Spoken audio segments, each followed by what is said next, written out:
start with, I'd like to introduce David Orr from Centre for Ageing Better to introduce the Good Homes Inquiry. So over to you, David. Well, thank you very much, Paul. And thanks everyone for coming along to hear about the work of the Good Home Inquiry. Just before this webinar started, as people were joining in, there was a little thing going on in the chat about where was the warmest temperature. And actually, I looked at my phone to tell me what the temperature is in Camden, which is where I am now, and it was 30 degrees. It's not great being 30 degrees in the centre of London. If you're on a beach somewhere, I think Norfolk was second highest. Good luck to you. But without wishing to put a downer on anyone's enjoyment of a sunny afternoon, it is almost inevitable that someone somewhere will die today because they can't get cool, because they live in a home that is too expensive or has no mechanism for reducing the temperature. We have become far too used to the idea that people die in winter because their homes are too cold and they can't afford to heat them. One of the statistics we quote in the draft report of the Good Home Inquiry is that in 2018, 17,000 people died because they couldn't afford to heat their home properly in the winter. So I think the reason for having a Good Home Inquiry actually is relatively clear and straightforward. Anytime anyone does any work on the challenges of our dysfunctional housing market, very, very quickly, for reasons that are entirely understandable, we get into talking about new supply and how important new supply is.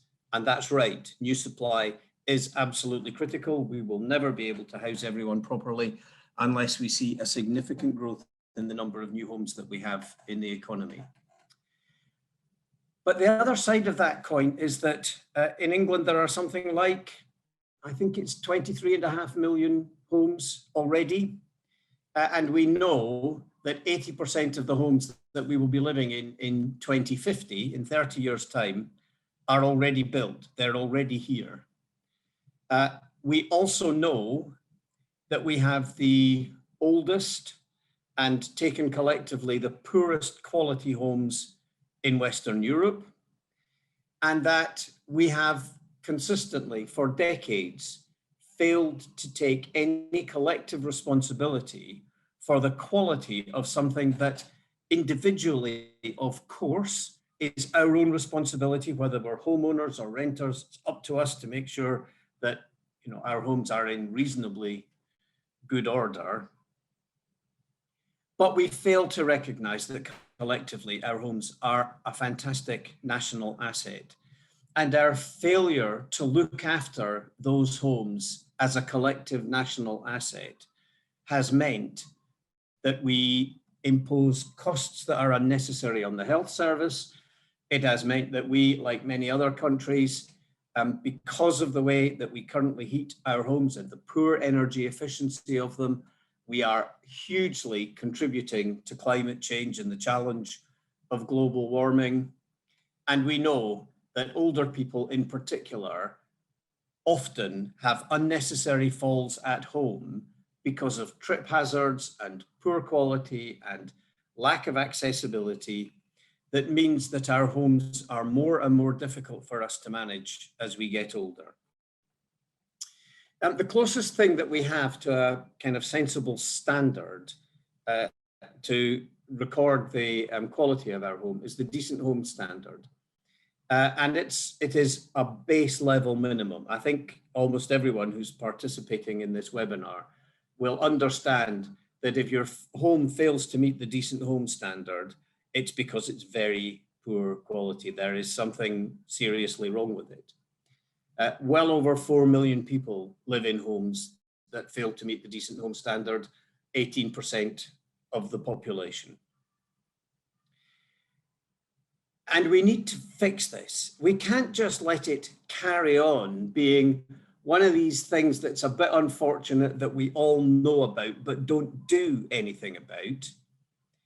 this is an issue that requires significant and thoughtful engagement. Our existing homes, not the ones that we need to build, but our existing homes.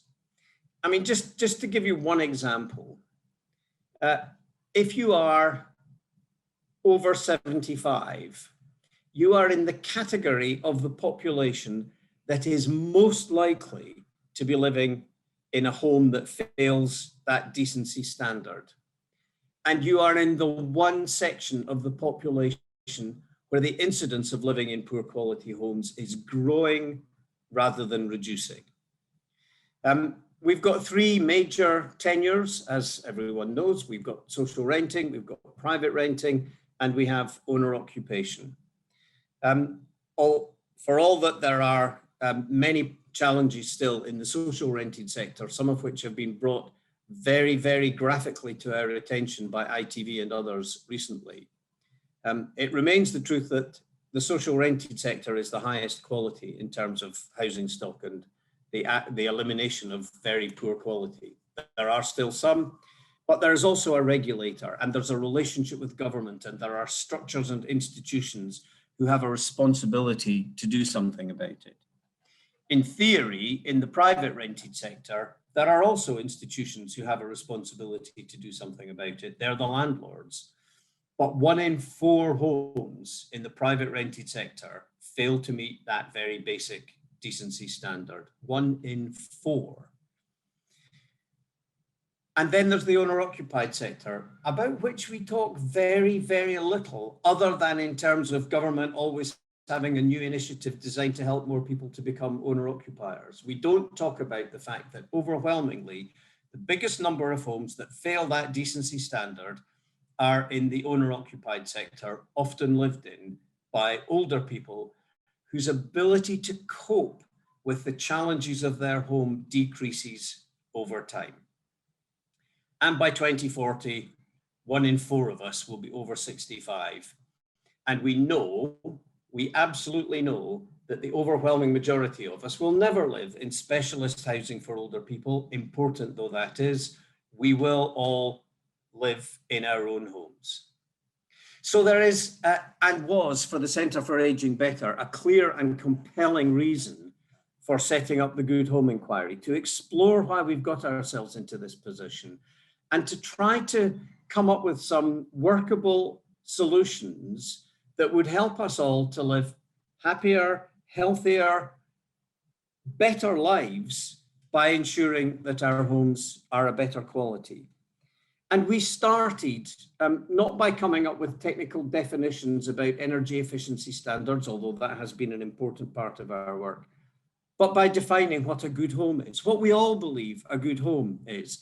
And a good home is characterized as somewhere that has space, that has light, that has access to the outdoors, that is accessible, that's adaptable, that can change around us as our needs change, that's well connected, both at a neighborhood level and digitally well connected. Almost none of our homes meet all of those criteria for what constitutes a good home. Now, we recognize on the Good Home Inquiry that it's a big stretch to get every single one of our homes to that point.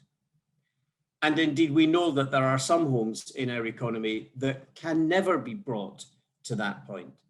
Nevertheless, unless you have a picture of what good looks like, it is almost impossible, I think, to plot a course that helps you to get closer and closer and closer to that definition of good. The Good Home Inquiry then was always necessary and I think timely. But with the incidence of COVID-19 and the new relationship that all of us have had to develop with our homes, we have all understood that our homes are not just a place where you can have rest and relaxation, but for the last 18 months, they've been the place where we do absolutely everything. And for many, many, many of us, we have discovered that our homes are not fit for that purpose. I have a huge amount of sympathy and I hope empathy for those people, a single parent with 3 small children living in a 1-bedroom flat on the 18th floor of a tower block with no external space. Never ever criticize that single parent if it looks occasionally as though they're breaking the rules, because the life that they have been forced to lead has really been unconscionably hard. We also know, and there's loads of evidence to support this, that different people are differentially affected by COVID. All the categories that you would expect, people on lower incomes, people who live in overcrowded homes, people from ethnic minorities, people in jobs that have required them as key workers, but on minimum wage to be going out and about to do their job every day. All of those people, all exacerbated if you live in a poor quality home that you can't afford to heat, that is not comfortable. And for many of us, we know that our homes are not a place of safety, but a place of danger. So the combination of an already existing problem, COVID-19, and then the fact that belatedly, because I think of COP26, our government has wakened up to the fact that there is zero prospect of meeting our international obligations on climate change without decarbonising our homes. There is finally, I think, a moment in time where there is some kind of recognition that this can't go on like this. We have to reset, we have to start again, we have to do something different. And that's what the Good Home Inquiry has been attempting to do. It is independent of the Centre for Ageing Better, although it has been commissioned and hugely supported, both in terms of staff resource and investment in research and other things. It's been hugely supported by the Centre for Ageing Better, but it is independent to the extent that the words in the report and the recommendations belong to me and the 3 other panelists on this inquiry, Pat Ritchie, the Chief Executive of Newcastle City Council, Lord Victor Adeboale, who among other things is currently the chair of the NHS Confederation, and Vidya Alexon, who is the Chief Executive of Power to Change. We are the ones who will own the words, and we are independent of the Centre for Ageing Better. And we hope that the report, when it comes out in September, will gain some really good traction. Now, I'm going to pass on just in a very short moment to David, and I wonder, Paul, if we might put the PowerPoint presentation up. The way that we have approached the Good Home Inquiry is not to have a large group of the good and the great and an open call for evidence and lots of meetings. We've tried to be much more dynamic than that, much more agile than that. And all the way through, we have focused on everything we do being based on evidence and research, but everything being tested with people on low incomes who live in poor quality homes and with people who have expertise in different areas. We've run a variety of webinars. We've had very specific topic expertise brought in. We've tried to think creatively all the way through. But at the heart of it have been 5 major research projects. So this is the underpinning research that we have commissioned and that has been at the heart of everything we did. Right at the start, the King's Fund on Homes, Health and COVID-19, a literature review. We didn't find a huge amount that was unexpected or new because we have acres of evidence that poor quality homes are a major contributor to people's poor health. We commissioned Ipsos Mori to do a very detailed job with 20 people, people who have lived experiences of living in homes that have some real challenges, who kept video diaries and engaged in various interviews with researchers, real detailed qualitative research. The NatSen panel, No Place Like Home, and Ipsos Mori poll, so that was quantitative, but testing ideas and thinking with the public generally.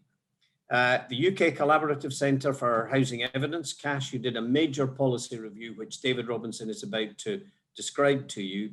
And then Britain Thinks, who we commissioned to do some deliberative forums. We spoke to 100 people over 8 hours, supported by UKRI and ScienceWise, and a report on that will be being published shortly. And I should say, before I hand over to David, that on the Good Home Inquiry website, which is hosted by the Centre for Ageing Better, you will find all of these things, and it is now, I think, a very substantial resource.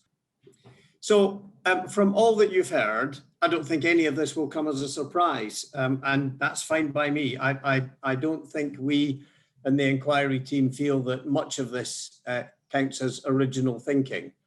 And as David said, if there have been good ideas in the past that can be reorganized, reworked, and might have an impact in the future, then use them. But the emerging findings are improving our homes as a national policy issue, not just an individual one. And I think this is quite an important thing to land with government and others, that we do have a collective, not just some kind of collective obligation to get this right, but that there is a huge benefit for our nation and a kind of disbenefit if we get it wrong. So yeah, we have to look at how this operates strategically as well as how it operates individually.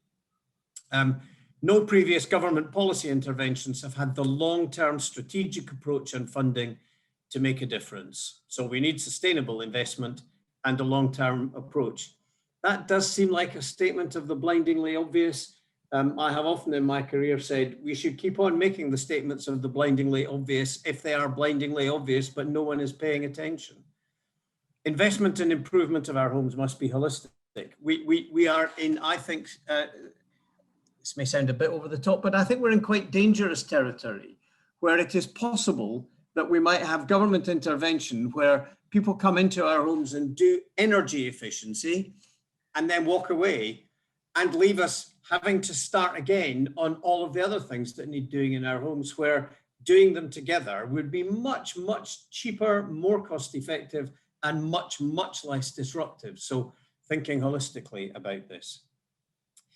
We do have to have local hubs that find ways of reaching homeowners and meet their needs. Because again, I do think that there is a danger when we talk about housing and housing policy, that the first place that we look to is social renting, and the second place that we look to is the challenges and issues that still are relevant in the private rented sector. But other than access, we don't think very much about the longer term consequences of owner occupation and how we can provide services that reach owner occupiers, particularly those who are on lower incomes and might not perhaps be so plugged into networks as some others. I mean, we know, don't we, that the late and unlamented Green Homes Grant, another initiative rather than a strategy, tended to be used by wealthy homeowners, not the people who most needed the financial assistance. And repairing and improving our housing stock will require a mixture of innovative finance options. So those are the emerging findings. I don't think they're a surprise. I don't think any of them should be regarded as an insurmountable problem. I think, as is so often the case, that what we need is will. So if we can move on to the next slide, Paul. I have been very, very struck recently by the number of people in different parts of the economy, particularly talking about a response to COVID and the kind of consequences for the nation, where whatever the context, people are saying, the thing that we're really lacking here is any sense of the long term, any sense of a strategic engagement, any sense of government looking beyond the end of next week. This is a common challenge in my entire housing career. I must have bemoaned this hundreds, if not thousands of times. But actually, I'm beginning to think that part of the problem has been that we have concentrated too much on coming up with individual operational things that might be implementable in the short term and might get a nod from government at the expense of having a long-term strategic view. And that to some extent, because of our engagement with the short term, we have become complicit in the absence of a strategy, in the absence of a need for a strategy. So I think we will be unapologetic in saying that for this problem to be addressed properly, we need national government to show real leadership, developing a cross-departmental strategy led by a ministerial good home champion. Can I just say something about the good home terminology? We think of the good home as the vision of what good looks like, of what's possible. So we think we need a standard that reflects that. So we should call it the good home standard, not the decent home standard. We need to get away from describing homes as non-decent, which is just a piece of technical bureaucratic jargon that makes no difference to anyone. But a bad home, people would actually engage with that. So a good home standard, a good home champion. I'm going to talk in a moment about a good home agency. I don't really care in the end about the nomenclature. What I care about is that these things happen, but this is part of the narrative flow that's trying to bring these different components together. So we replace the current decent home standard with an enhanced good home standard for all housing tenures, and make improving the quality of homes a strategic objective, and placing a duty on local authorities to ensure every local authority has a good home agency, a public-facing hub. I'm going to come back to that. And leading the development alongside local government and industry of a national model for a home improvement check, or home MOT. When we've tested these ideas with people who are most affected by it, this idea, people really like. They really like the idea of getting someone that they can trust to come into their homes and give them an expert view of what works, what doesn't work, how things might need to change. There is a bit of concern that if you provide the information and then don't back it up, all that does is make people worried, because the information draws to their attention stuff that was already there, but they were able to ignore. But I mean, overwhelmingly, people buy into the idea that it would be great to have a standard definition of what a home MOT would be, so that you can get some good quality information quickly and easily. We have tried in making these recommendations to avoid suggesting the creation of new institutions or primary legislation, mainly because we think neither of these things is necessary. We think the legislative framework is sufficient, and the institutional arrangements have the potential to deliver what we want to do. So we think there needs to be a national agency that has overall responsibility for this. You wouldn't know it from the work that currently happens, but Homes England has this responsibility in its current constitution. So that's the obvious place to take that responsibility. But the other thing that I think is really important is that we are not recommending that government fixes everything, government or local government. We are recommending that government and local government have a kind of pump priming role, a leadership role. Local government will inevitably have an enhanced enforcement and regulatory role if our recommendations are accepted. And as a result, we've been testing these recommendations very closely with senior colleagues in local government to make sure that they are on side with it. And the indications at present are that they are. And I would particularly just like to comment really on the extent to which colleagues in local government have welcomed this close examination, because they feel frustrated at knowing, as one of David's earlier slides suggested, that knowing they have some of these responsibilities, but no means or mechanism for being able to deliver it. So yes, this is pump priming, leadership, and for some people in homes that have no real equity and who themselves have no real financial capacity, grant funding. We know that there has to be grant funding, but there will be a huge commercial opportunity as well. So the last slide, this isn't covering absolutely all of the recommendations, but at the heart of this is the idea that we have a national strategy backed up by a network of local delivery organizations, and the specifics of what is delivered by those organizations is determined by what is needed locally, not by some central imposition, but local determination of what would work best. But we are very clear from the conversations that we've had with people that finances represent a barrier, but there are a whole lot of other barriers to do with lack of knowledge, a real concern about how you will find tradespeople that you can trust. The number of people in our deliberative forums who talked about cowboy builders and we don't know who we're letting through our front door and we're worried that we're going to get ripped off. All of these things that many of you in this audience will hear on a very regular basis. So this is, in a way, a kind of menu of options, information, and well, I'm not going to read it all out because it'll take too long, but it is all the things that you would expect to see. And we are strongly of the view that we don't need a brand new form of institution. Home improvement agencies, as David said, are an obvious starting place with potential to expand. Care and repair agencies. You know, there are a network, there are some private sector providers out there that could be the base for building this.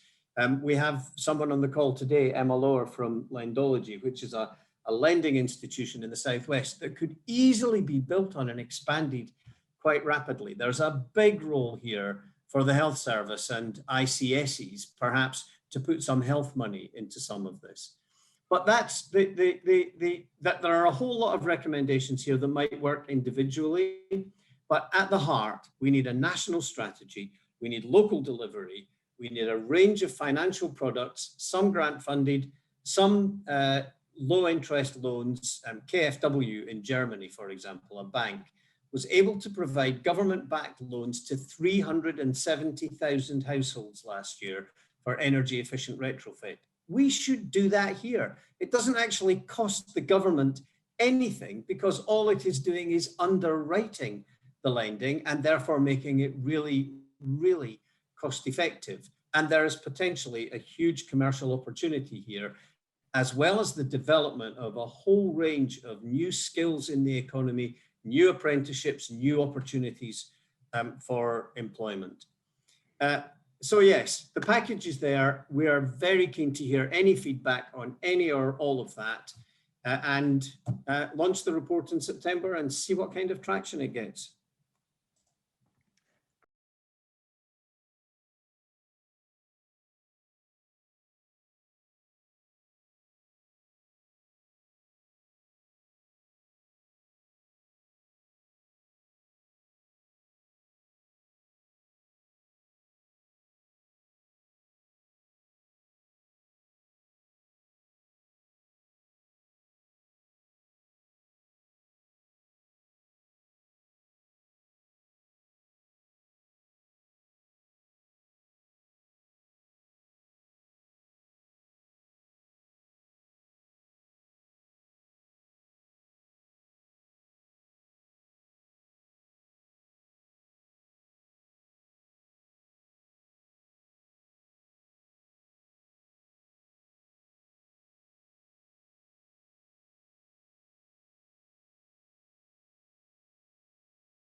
If your home is in need of urgent repair or modernisation, why not contact Telford and Wrekin Council's Home Improvement Agency? We offer a stress-free, low-risk way to get those essential jobs done by helping you access an affordable loan from Art Homes Limited. The council also organises and checks all the work for you. Perhaps you have a leaking roof. This type of job just can't wait, but you might not have the money to pay for it, or perhaps you're having difficulty getting a loan because of your credit history or income. Perhaps your home would benefit from new windows and doors or electrical rewiring. Or maybe you've been dreaming of updating and modernising your home with a new kitchen, bathroom, or state-of-the-art modern wet room. Maybe you don't have the money saved up, or you're not sure who to get in to do the job. That's where we can help. Telford and Wrekin Council's Home Improvement Agency can get it all done for you. If you want to pay for the work yourself, you can still use the service, but with our help, you can relax while all the hard work is done for you. If you're a homeowner of any age with a household income of less than £15,000 and cannot access finance from traditional high street lenders, you can apply for a loan from us. All the work will be funded and organised by the council and completed by council-appointed contractors, giving you complete peace of mind. There is a variety of loans on offer through the Home Improvement Agency, working with Art Homes Limited. You can get a loan to improve your home through the council, even if you've had trouble borrowing from other lenders in the past, and you can be assured that the loans provide a safe and secure way of getting the money you need, unlike other untrustworthy sources like loan sharks. Loan shark lending is a crime.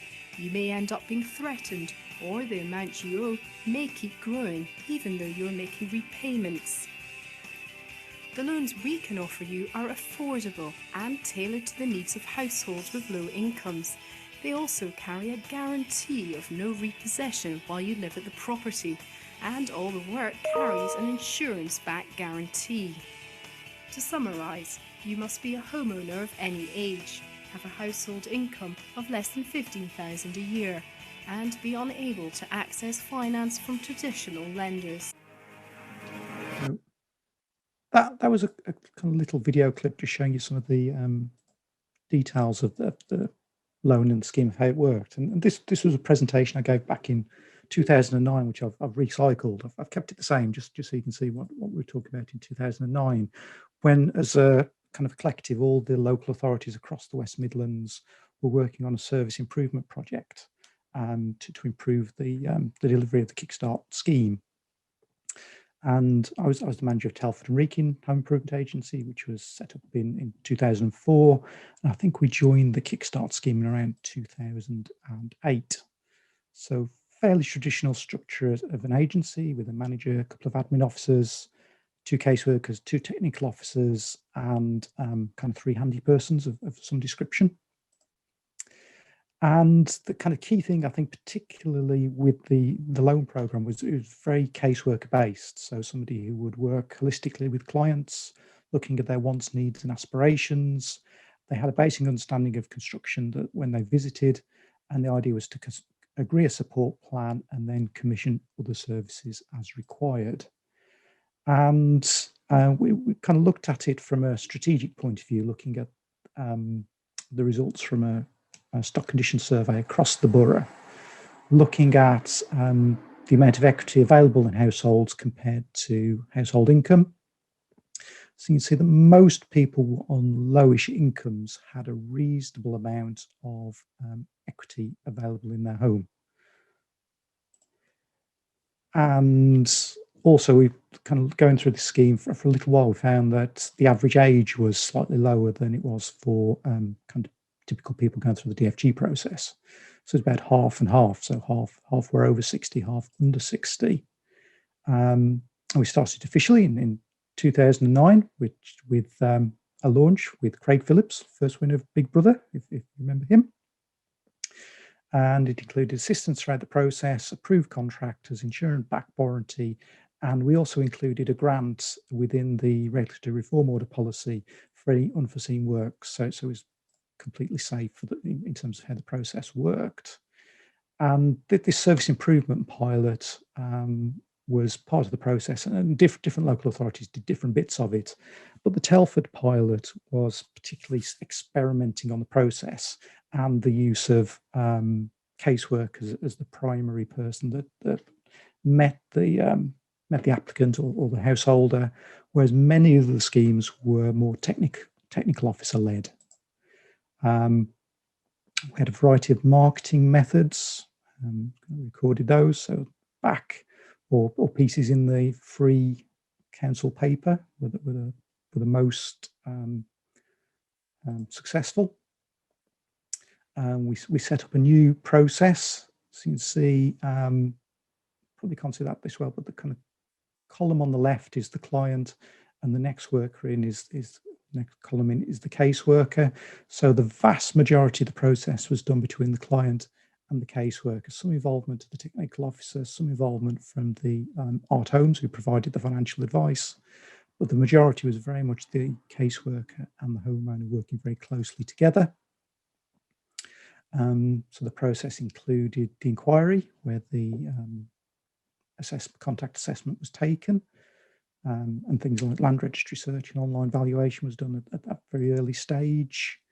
The intention was to try and do that within 8 days, but through the process, we settled on doing that within 22 days. But then the visit included a holistic assessment looking at a range of outcomes, which led to a support plan, which may or may not have included a loan element to it, may have included grants or DFGs or referrals to home energy services. And for straightforward projects during the visit, we had an estimate calculator, which could quite easily and quickly bring up estimates for home repairs. We could assess whether somebody has a mortgage, and if appropriate, then book an appointment with the financial advisor to visit. And there were two sorts of loans. One was an unsecured loan, where it was a relatively small loan. I think it was up to £3,000, where you got half of it as a grant and half of it you paid back monthly. And the other bit was an ESL, which was equity share loan, where the amount of loan was converted into the percentage of the property. So if you had a £10,000 loan on a £100,000 property, you had a 10% loan, and then as the value of the property increased, the amount that you had to pay back would increase by the same percent. So if it increased to 120,000, the value of your loan would increase to 12,000. For complex projects, the technical officer was then involved. And but if the loan was involved, then this is where Art Homes got involved and did the financial advice. That was all processed through. Caseworker was continually involved with the process. We set up various different ways to get the quotations, but it was key part of the process, and the contractor and the client worked quite closely together as well to develop the scheme that they wanted. So for instance, if they're having a new kitchen, similar to the way if you were buying your own kitchen, the client and the contractor worked together to develop the scheme for the kitchen. Because this was them taking a loan, it wasn't them receiving a grant. As a quotation schedule we used, that went through a kind of a 2 or 3 week process where the contractor and the client built a relationship. All the contractors were vetted and approved. We had a code of conduct. We had a leaflet for clients where they probably are having builders in for the first time in many cases. So this kind of guided them through the process. Loan completion process. Always had a pre-start meeting to agree how the works would be done. On-site inspections. So we had a grant for unforeseen works. A visit to sign everything off on completion, and then warranties for all the work as well. Those were kind of the timescales we were looking at, and very much based on close working between the caseworker and the financial advisor, and creating an efficient and effective process that had good timelines, good relationships between the client and contractor, that we felt was easily scalable and flexible for other agencies to use. So what I've been talking, I can see there's a couple of other questions come up on the chat. Becky's asking about loan products for younger people. I don't know if David, does the report just look at, I know it's kind of commissioned by the Centre for Ageing Better, but is your aspiration for this to cover all ages and all houses, not just older people? Yeah, it is absolutely the aspiration that it covers everything. We worked out extremely quickly that there's no way that you can look at the challenge of home improvement for older people only, because you're talking about improving homes, and who knows who's going to be living in those homes in 5, 10, 20, 50, 100 years time. And of course, people who are 30 now are in due course going to become 50 and 70 and hopefully 90. And we want to ensure that everyone is living in a decent home. And there are so many obvious examples. You know, you think about accessibility. You think how much easier life would be if the door was wide enough to get a wheelchair through it and have a bit of a turning space. Well, that's also true if you've got a double buggy, or if you're trying to bring a new settee into your home. I mean, these things, you know, they're not just about people who have unusual needs. They're about, I can't think of anything about the accessibility agenda that has any downsides. Everyone would benefit from it. And in terms of financial packages, I think that if they're loan fund available, and particularly if there are cheap loans to be available for investing in the home, it should not matter what age the homeowner is, everyone should be eligible for them. And actually the same for grant funding too. Yeah, absolutely. I know we're working with an organisation called Leapfrog Finance in the Northwest that are looking to develop a loan programme, Becky. So more information on that hopefully coming soon. So Eleanor from Stoke used to work on the Kickstart scheme. She said repayments from the equity loans have subsequently been used to fund other property improvements, particularly for accredited landlords. So I suppose that's one of the other benefits of a loan program, isn't it? You get the money back and it's kind of recycled again at some point in the future. And kind of Martin was talking about the use of home improvement agencies, which I think, I suppose kind of what alongside the removal of private sector renewal funding was also I suppose kind of the shrinking pot for supporting people funding, which was where lots of home improvement agencies were funded from 10 or 15 years ago. And most of the sector back then was also managed by housing associations, and that's shifted significantly over the last 10 to 15 years. And did you see a role for housing associations within this again in the future, David? And kind of, well, I think this is an interesting question, isn't it? I mean, at the time that housing associations were doing a lot of this work, many of them were inner city organisations that were buying up poor quality street properties when they became vacant and then renovating them, sometimes turning them into flats and letting them out as social housing. I'm afraid, as is so often the case with so many things that work quite well, when the funding system changes as radically as the current funding system has, it's actually extremely difficult to do that now in any kind of cost-effective way. But also, as housing associations are bringing more and more of their repair, improvement, renovation teams in-house, because they were getting so fed up with some of the large-scale contractors out there, I think they are developing, they're at the early stages of developing a level of expertise in energy efficient retrofit that will be applicable for everyone. And I think that there is the opportunity for some housing associations to use those skills and make them available to people in other sectors. Yes, yeah, absolutely. So I think there's probably lots of people on the call that are very supportive of the Good Home Inquiry and the work you've done and kind of David's research. What's next? How can people get involved and what should they look out for? Well, you may have noticed that one of our colleagues from Ageing Better, Lauren, has put the link to the Good Home Inquiry webpage, where, as I say, there's a vast amount of resource now, and we're regularly updating that. You can sign up for the updates. The launch of the report is scheduled for the middle of September. And I think that I mean, I'm very clear that the report itself is a moment in time, and we will launch it, and it will still be a moment in time, and it will not have all the answers to everything, but it will help enormously if that launch then leads to some momentum gathering, people saying, we really do need to do something about this. And this network is the obvious place, or one of the obvious places, to begin to develop that dynamism and momentum around the absolutely clear and critical need for change and to begin to do things better. So watch this space and then use your knowledge, use your expertise, and use your voice to make sure that people pay attention.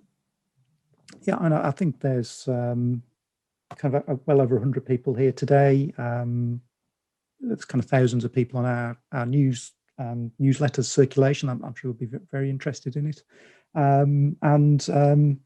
Yeah, kind of very supportive of I suppose using their voice to kind of support this as an initiative going forwards. And Paul, if anyone does have any particular feedback or comments or suggestions, feel free to get in touch. I mean, we'd really like to hear from you. Absolutely. So either get in touch with us at Foundation. I could see that Lauren's put some links in there for your newsletter and for the webpage. So hopefully everybody goes and has a look at those. And we'll look forward to the release of the report kind of mid-September. Is it kind of an event or? Well, at the moment, we think it will be a relatively small but beautifully formed parliamentary launch, and then a webinar on the same day. We looked at doing a hybrid event and concluded that it would be much more useful to run them as two separate events. But that's what we're planning to do.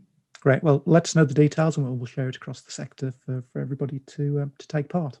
Excellent. Thanks a lot, Paul. So thank you, David, and thank you, David, as well. Thank you both, Davids, for attending today. I hope you've found that useful, and there's been lots of chat in the chat, and yeah, be very much looking forward to see how this progresses, and anything we can do to help it on its way, then please don't hesitate to ask.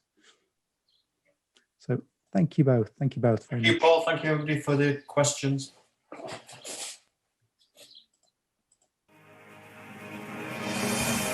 So just a quick reminder that we do have a DFG Champions Facebook group. Now we're actually over 1,500 members. And if you want to sign up, we're at facebook.com/group/DFG Champions. And a reminder that we do have lots of training still available. So this is all e-training that's available online. And if you work